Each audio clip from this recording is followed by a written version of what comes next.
Hey everybody, welcome back on the Blockworks Macro YouTube channel. This is Alf speaking, and today I've got my friend Brent Johnson as guest of the show. Hey Brent, how are you doing?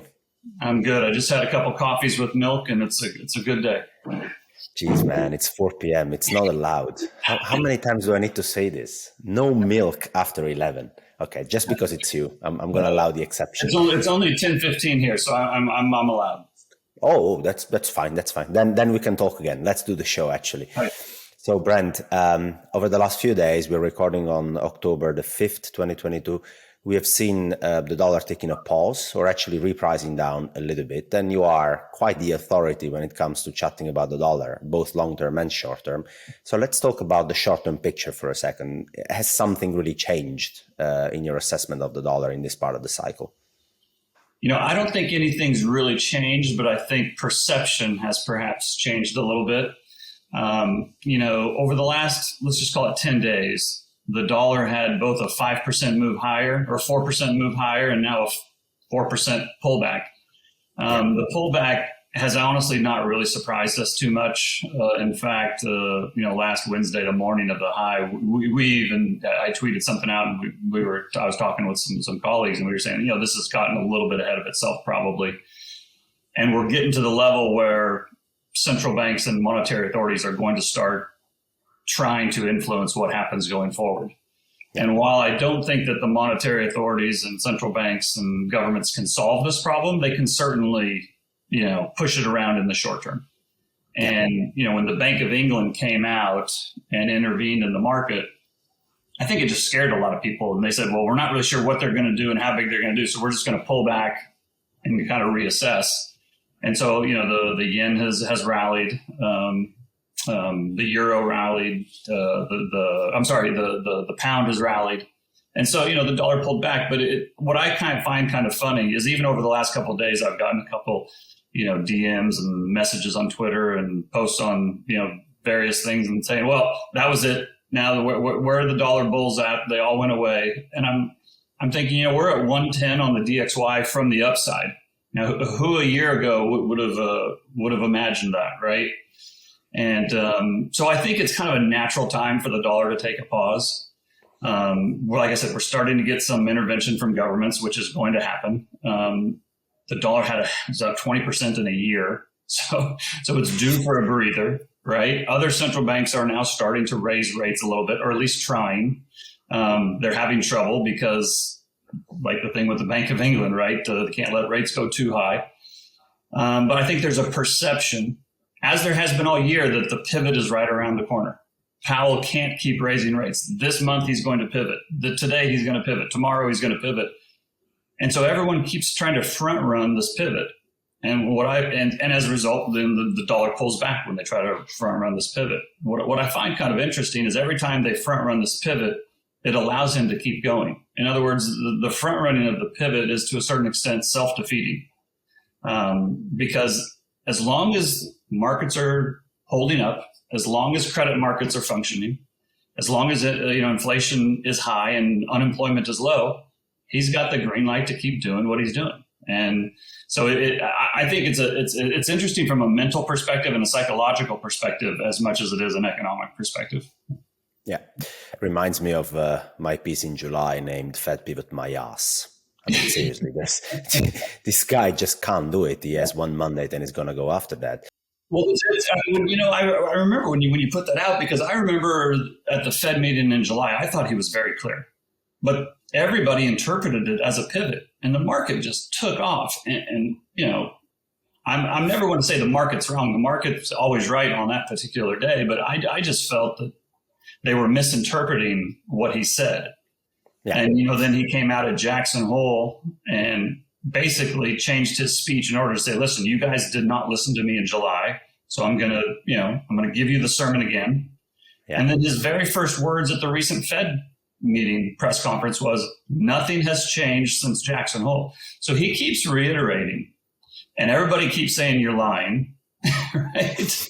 But it's really, to me, the interesting thing is that I don't think he could be more clear than he's being. Like, most people will say, the central bankers speak in riddles, and, Greenspan is famous for using, complex wording in order to really kind of shade what was actually going on. I mean, Powell has been very explicit on what he plans to do. Yeah. Now, ultimately, I think he will fail. He's not going to be able to do it forever. But, the people who say he's playing some game, to me, he's been very, very clear on what he's planning to do. Yeah, I tend to agree with you. It's been relatively straightforward if you understand his incentive scheme so far, but talking about the past is only as useful. I want to have a chat with you about other central banks trying to stop the process of the dollar appreciating. Sure. So we've seen lately attempts from all over the place, one can say, basically from Japan, from Switzerland.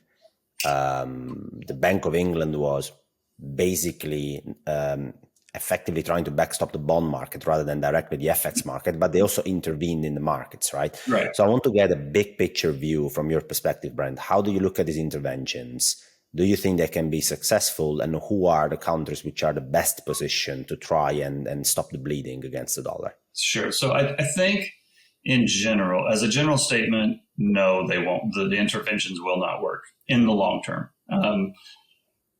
I think the markets are bigger than, government forces, and ultimately the markets will win. But governments are very strong and they're very powerful, and it's amazing at their ability to kick this can down the road. So I'm not going to sit here and pretend that they can't continue to do it for a while longer. Many people over the last 15 years have been proven wrong and wrong again that this is it, right? They can't do it anymore. And yet somehow they do. So I don't think that they can solve it, but they can in the short term influence markets. And that's why they do it. But what I would also say is I cannot find anywhere. If anybody can find this for me and send it to me, I'm happy to read it, and I'm happy to publicly say I was wrong on this. But I can't find anywhere where a government had to intervene in a market only one time and that solved it.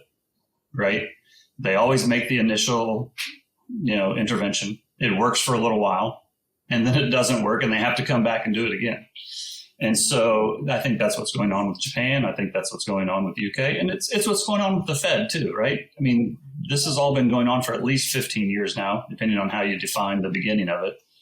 But, or you could go all the way back to 71 when we did the temporary abandonment of the gold standard, right? Yeah. Nothing is ever temporary, or it lasts forever. And so that's why I say that, that they can certainly influence it in the meantime, but in the long term, I don't think it's possible, because what you're seeing now, and for people who aren't as familiar with this, you're now seeing governments intervene in both the currency market and the bond market.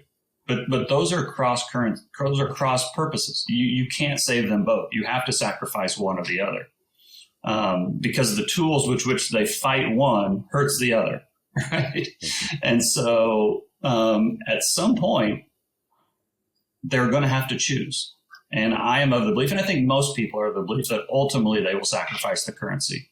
Because if they sacrifice the bond market, they're basically sacrificing the banking system. And then you have just a complete collapse, right? So they'll fight it and they'll protest against it, but ultimately they'll let the currency go. Let's talk about Japan for a second, just to make an example, right? Let's go country by country. So Japan basically says, I don't care about what you guys are doing there. I'm not going to raise rates. Inflation in Japan has been negative. Core inflation over the last 20 years has been minus 0.2% on average. I see some inflation coming my way, not scared at all. Going to keep rates very low.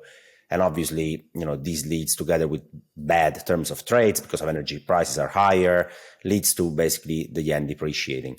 Now, the Bank of Japan is not even, basically it's trying to defend its bond market, if you wish, by effectively pinning 10-year rates at 0.25%, and FX is bleeding. And now they say, Brent, okay, let's go and let's make sure that the yen doesn't bleed too. So they're trying to basically tap both release valves, right? As you described, one is the bond market, the other is the FX. The bond market is pinned there. Now they're going to tap the release valve on the yen. And you say they're going to be hardly successful. So let me play devil's advocate for a second. One way for a country to defend its FX, temporarily at least, is to try and use FX reserves, right? And to say, we've accumulated a bazillion of dollars over the last 20 years. We're going to sell some, right, here and there. And I had a look at Japan, and they have net FX reserves after repos and FX derivatives. So basically the net amount of reserves they have on their balance sheet is roughly $1 trillion, which covers 18 months of imports Yep. It's a relatively long period of time. So based just on this assumption, why would Japan not be able to stem these outflows for quite a long time? I mean, do you see that as a possibility, or sooner or later they'll need to give up anyway? Well, this is a very good point, and yes, in the short term, they can pin both the rates and the FX rates and the interest rates because they do have these dollar reserves. But as I said, it will eventually end. And here's the thing: is as those reserves get spent in defense of the currency, the longer it goes down, the less tools or less weapons they have to fight it. Right. True. So let's say, so maybe they can do it for 9 months. Maybe they can do it for a year, but let's fast forward a year. And let's say the yen has gone, it's pulled back, and instead of at 145 or 146, whatever it's at today, it's now back at 130. Let's say they're able to, strengthen the yen 15%. Yeah. Well, now you're still at 130, which is not great compared to where it was a year ago. And your reserves are down 60 or 70%. Yeah. Right. And so then everybody looks at it and says, okay, so yeah, right now when you look at it today, they have plenty of tools to defend it. But a year from now, when all the bond vigilantes and the Stanley Druckenmillers of the world take a look at this situation, what are they going to do? They're not just going to sit there and say, oh, well, we're going to be nice. We're going to play nice in the sandbox. And so that's how it then has the potential to really unravel quickly. Brilliant point, Brent. It's basically a fight against time. It's a time inconsistency problem. It's a fight against time. It's a fight. That's exactly right. If inflation would slow down, actually, you would have a little bit of a relief, right? Because the Fed doesn't need to be that tough anymore, and then et cetera, right? So they get a little bit of a release valve. That's the time advantage one can have, or the time inconsistency advantage. There's also disadvantage, as you say. So basically, you're saying, look, if you're a country that needs external funding one way or another, which in the case of Japan is not that bad because they export capital abroad, but if you take the UK, for example, they need external funding, both for goods and services, both for financial accounts, etc. Yeah, then honestly, once your reserves are depleted, what is your weapon, right? So that there is, yeah. And then, not only that, but then, we've all fast forwarded it, 9 months or a year.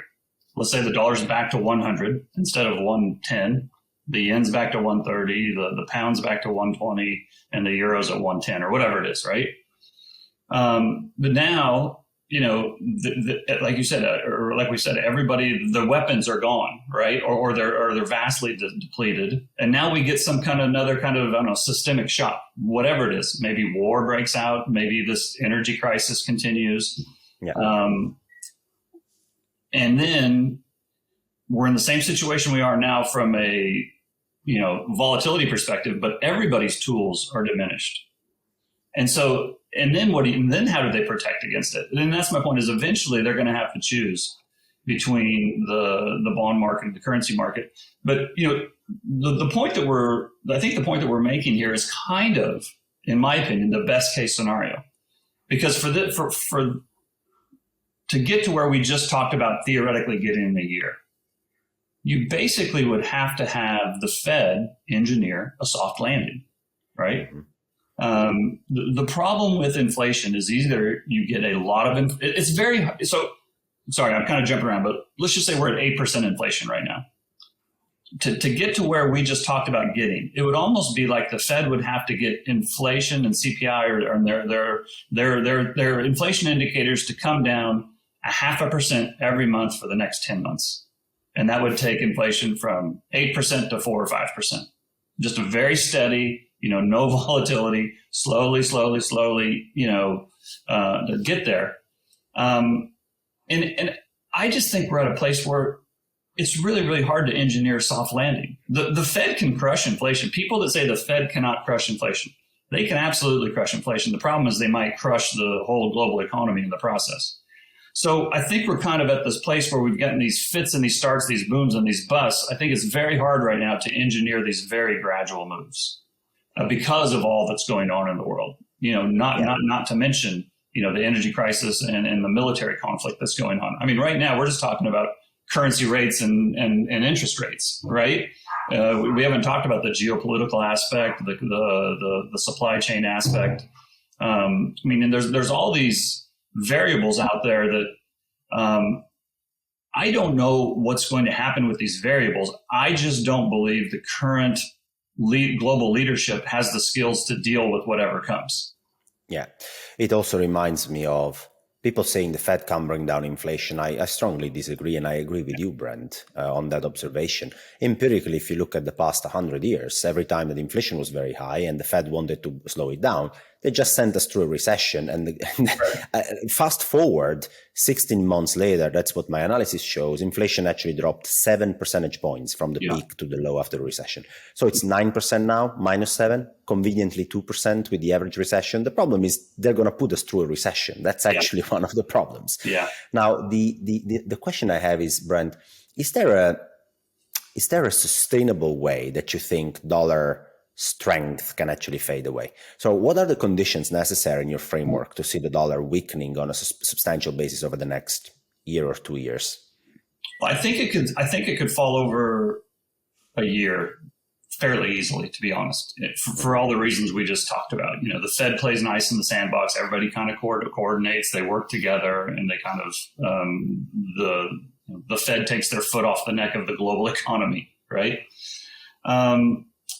I don't think they can engineer for 2 years or 3 years, because to do that, they would actually have to exacerbate the inflationary pressures we're already seeing.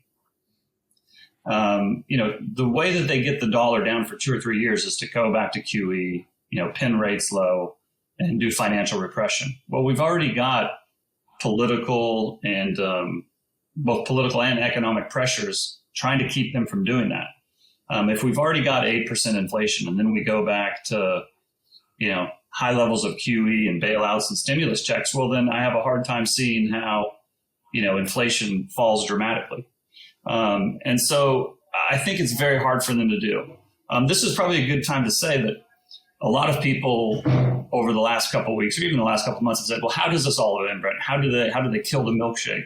Doesn't QE kill the milkshake?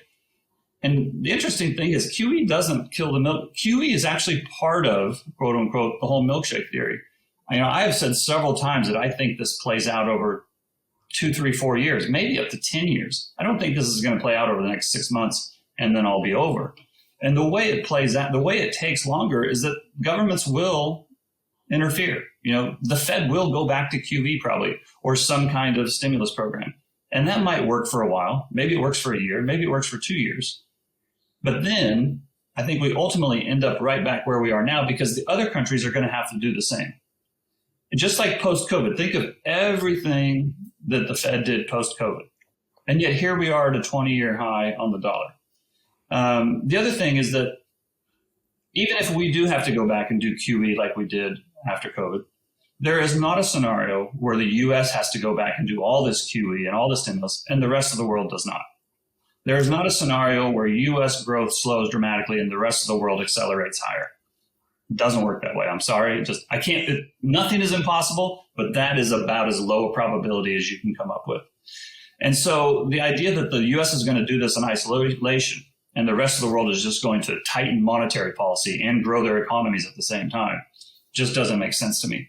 But they can have these starts and these stops, and they can kind of trade back and forth. And as a result, the dollar went to 115 or 114. I can see it pull back to 100, and then it runs to 125, and then it pulls back to 112, and then it goes to 140, and then it pulls back to 120. And maybe that takes place over 4 or 5 years. I don't know for sure, but the issue, the whole issue with the milkshake theory itself is that the only way that we get a sustainably lower dollar is if we do some kind of a plaza accord, reset the whole system, or the U.S. just unilaterally overnight devalues the dollar. There's nothing the rest of the world that the rest of the world can do that would reset the dollar lower, that didn't in the short term push it higher. If the rest of the world said, we're no longer using the dollar, and we're going to go to this parallel system or this other system, it would create a lot of chaos, a lot of volatility, and probably military conflict. And in that short period of time of all that volatility and military conflict, the dollar would spike. Now, possibly after that, it crashes and it's no longer used. But the process of resetting the system is, in my opinion, or the process of de-dollarization is, in my opinion, not negative for the price of the dollar. Does that make sense? Like the only way we get out of this is a stronger dollar. The flip side, let's pretend that they can engineer a multi-year devaluation or declining dollar index or dollar versus other currencies. If that happens, that perpetuates the system. That keeps the current system alive. That's what they would love to do, right? They would probably love to be able to keep the dollar between 90 and 110 over the next 10 years, right? And just kind of move it back and forth. Because that allows the world to keep functioning as it is. It allows the system to keep functioning as it currently is. The only thing that wrecks the system is the dollar spiking. And part of the reason is if the dollar were to start getting weak now, maybe it continues down for the next year. If that were to happen, my guess is that the rest of the world would do exactly what they did after 2020 when the dollar went from 102 to 90. They didn't use that period of relative dollar weakness to get out from underneath their dollar debt. They didn't pay down their dollar debt. They didn't stop transacting in dollars. They didn't stop using the euro dollar market for funding. They used more of it. They took out more dollar debt. They increased the amount of euro dollar transactions. So I think that would probably happen again. If we can go from 112 to, 97 on the dollar over the next 10 months, my guess is they will load up on dollar debt again. And so then we hit the wall again and the dollar runs to 125. I really think the whole system to eventually avoid a spiking dollar, I think the whole system needs to be reset. And I don't know exactly how that reset works, if it's another Plaza Accord, if they do some kind of global sovereign write-off of the balance sheets, the debt on the sovereign bank balance sheets. I'm not sure how they do it, but I think something like that is necessary to keep the risk of a rapidly rising dollar off the table. Very elegant metaphor, but reference you used, Brent, when you said, when the dollar depreciates, foreign countries do not use the window of opportunity to deleverage in dollar. They actually additionally add additional leverage to their balance sheet. Yeah. So I want to just cover this for a second. It's really important. You also tweeted something about this in the past, which I found fascinating and very insightful. You said effectively something like, the dollar is the denominator of the problem. So the problem is the system is built on leverage, continuous credit creation. Everybody who is outside the US needs and wants some of that leverage in dollar to make sure that their dollar sales of commodities, goods, services, whatever it is, actually can be levered up. So the entire system is leveraged on the very, very dollar at the end of the day. And every time it becomes weaker, it's just an opportunity to take advantage of that leverage. So that kind of reinforces the problem further and further. And so every time you get through a deleveraging process, it's every time harder and harder. So this concept where right now we are in the deleveraging process, look at global trades, look at Chinese real estate market, corporate credit, and whatever you want to talk about. What happens, Brent, and correct me if I'm wrong, is that when you delever a system that is based on the denominator being the dollar, you actually bid up the denominator. That's what the process of deleveraging is. And that what you're talking about now is really, it shouldn't be that difficult to grasp. And I'm not, to be really honest, I'm not quite so sure why the whole dollar milkshake theory is that controversial to begin with. It's just, all I'm doing is explaining how the system is designed. And I'm trying to do it in a simplified way because many people aren't as versed in finance as maybe you and I are, and they don't understand. So I try to use these simple concepts to kind of explain it.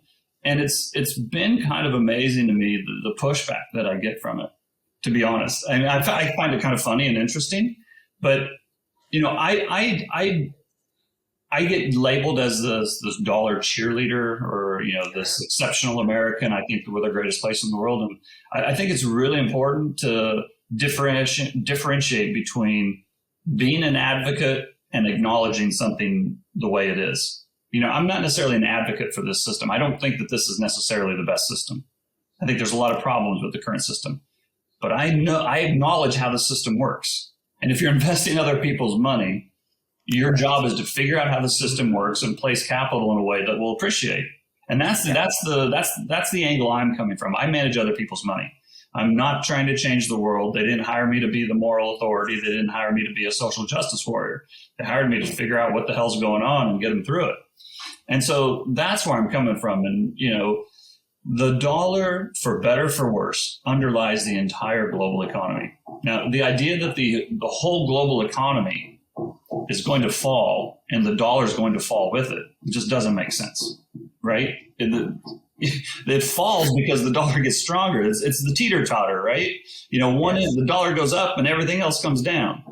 Everything else goes up and the dollar, when it goes down, you can put more people on the lower end. You can more leverage up. When it goes high, now everybody's, yikes, they're getting squeezed. So, anyway, I kind of got on a tangent there, but. No, it makes a lot of sense to me, to be honest. And it's been great to see over the years paying a strong educational effort, trying to make sure that this, well, you call it theory, but the way I call it is just a description of how the dollar-based credit system works. That's what it is, to be honest, and its implications. You've been very good at that. I think the community owes you, Brent, for that effort. Can I ask you where people can find more about you and your milkshake theory and whatever other services you offer?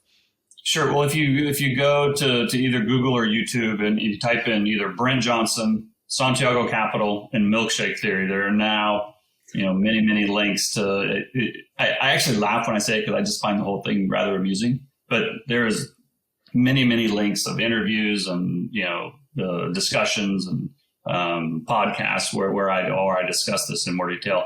I think most people who know me know that I'm pretty active on Twitter. If you're not used to Twitter and you want to kind of follow me on kind of a regular basis, that's where I do most of my posting. You can find me under either Santiago Capital or the handle is at Santiago AU Fund. And so, come join the party. It's a jungle, but it's a fun one. What I really appreciate about you, Brent, is that you're very humble and always admit when something didn't go according to plan, which is one of the most relevant common feature I found amongst very good investors, to make sure that they know when they're wrong, they cut losses, and they're very nimble, which you definitely are. Well, if there's any young kids or young people that are watching this and they're trying to start their year or their career in finance, the idea that you're never going to be wrong is really pretty arrogant, right? I mean, our job is to essentially predict the future and then place capital in a way that will, appreciate as that future unfolds. The idea that we're going to predict the future perfectly is so arrogant. I can't think of anything more arrogant than that. And so once you realize that, and once you realize it's very possible that you're wrong, it kind of relieves all the pressure of always being right. And so if you get something wrong, just say you got it wrong and move on to the next one. I think people get so caught up in being right all the time, right? Yeah. Anyway, that's my soapbox. I'm off my soapbox now. Agreed. Thanks, Brent. Always a pleasure to talk to you.